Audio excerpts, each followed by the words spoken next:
Bismillahirrahmanirrahim. Alhamdulillahi Rabbil alamin. Wassalatu wassalamu ala rasulina Muhammad wa ala alihi wa ashabihi ajma'in, amma ba'd. Assalamu alaikum wa rahmatullahi wa barakatuh.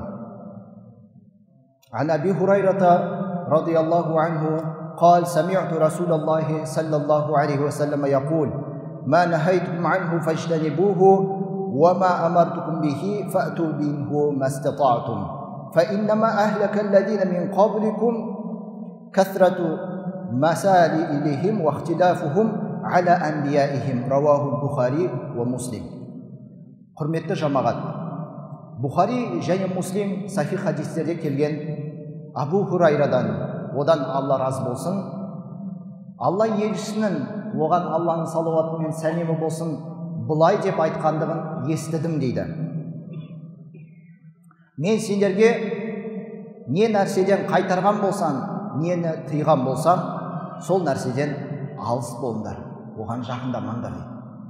Ал енді не нәрсеге бұйырған болсам, оны істегенінше соны орындаңдар дейді. Расында сендерге дейінгі тұрған қауымдар, сендерге дейін болғандар, оларды өздерінің мәселелеріндегі қойған көптеген әртүрлі сұрақтары оларды құрдымға ұшыратты, қасірет шектіртті дейді.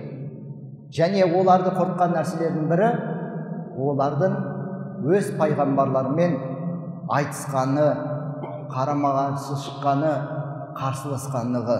Міне осы нәрсе ол қауымдарды қасірет шектіртті және оларды құртты дейді.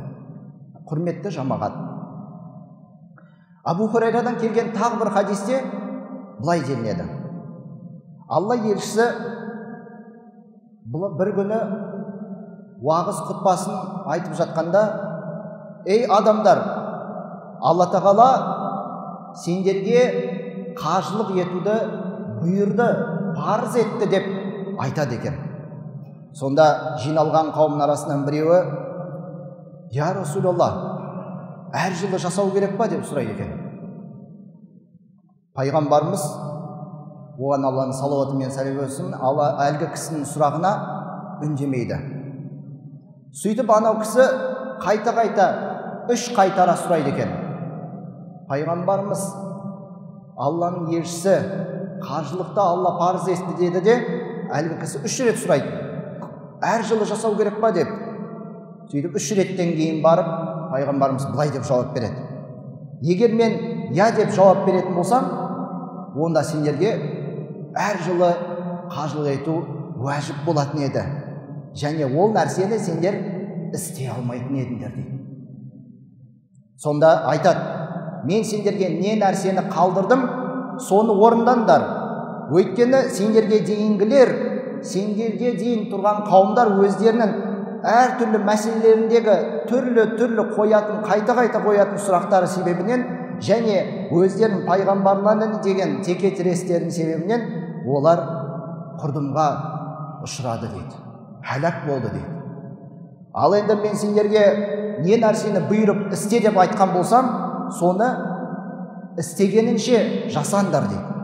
Ал енді не нәрседен қайтарсам, соны тастаңдар, оны тәрк етіңдер деп хадисте, сахих хадисте, Муслимде келтірілген Алланың елшісінің сөздері бізге жеткен болатын. Олай болатын болса, құрметті жамағат, Ибн Аббастан, Алла одан разы болсын, сондай бір қауым болды дейді. Алла елшісінен мазақ етіп түрлі сұрақтар қоя береді дейді. Біреу келіп сұрайды дейді: мен әкем кім деген сияқты сұрақ қояды. Тағы біреу келеді де айтады: менің түйем қайда кетті деген сияқты сұрақ қояды.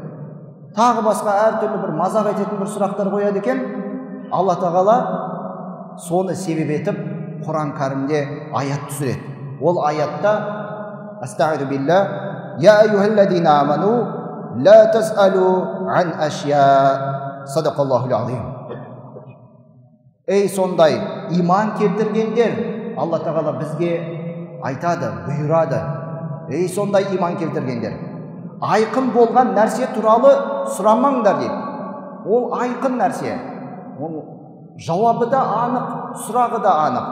бірақ ол туралы қайта оны тереңдетіп, одан жауабы түсінікті болса да тағы да оны күрделендіріп сұрай беру, ол нәрсе дұрыс емес екендігін Алла Тағала Құран кәрімде ескертеді. Алла елшісі де, оған Алланың салауаты мен сәлемі болсын, осыны ескертіп айтқан. Пайғамбарымыз бізді үш нәрседен тыяды. Хадисте келген сөздерінде, хадис шәріпте бізді үш нәрседен тыяды. Ол деген анау айтты, мынау айтты деген сияқты сөздерді келтіруден тыйған. Пәленше былай деп айтқан еді, түгенше осылай деп айтқан еді деп сөзді көбейту дұрыс емес. Және қайта түрлі сұрақтар қою, дінге қатысты, діни мәселелерге қатысты, айқын болған мәселелерге қатысты, түсінікті Құранда келген, хадистерде келген, халал болса халал екені айтылған, арам болса арам екені айтылған, бірақ соған қарамастан қайта сұрай беріп, бұлай болса қалай болады, осылай болса қалай болады деп оны күрделендіру дұрыс емес деп содан тыйған. Және онды солды босқа мал мүлікті шашу, жарату, оны да дұрыс санамай, осыдан бізді тыйған екен. Және Ибн Аббастан, одан Алла разы болсын, бізге жеткен хабарларда айтады: мен Мұхаммад алейхиссаламнан басқа бір қауымды көрмедім. Оларға қатысты болған мәселелерге Құран кәрімде толығымен жауап берілген туралы. Құранда 12 түрлі Алла Тағала жауап берген аяттар бар дейді Ибн Аббас радиаллаху анху. Солардың мысалын келтіреді кейбірін. Мысалы, олар сенен арақ құмарлық жайында, арақ жайында сұрайды. Айт оларға, арақ құмарлық оның барлығы шайтанның ісі екен, арам нәрсе екен айт деп Алла Тағала жауап береді сұраған нәрсеге. Олар сенен арам етілген, арам болған, қасиетті саналған айлар туралы сұрайды деп, сол қасиетті саналған айлар туралы Алла Тағала жауап береді Құранда. Сондай-ақ Құран кәрімде олар сенен жетімдер туралы сұрайды деп пайғамбарымыз айтып жатыр аятта Алла Тағала. Айт оларға жетімдердің малын жемесін деп Алла Тағала ол аятта да жауап береді. Осындай түрлі Құран кәрімде 12 айқын, анық жауап берілген аяттар бар.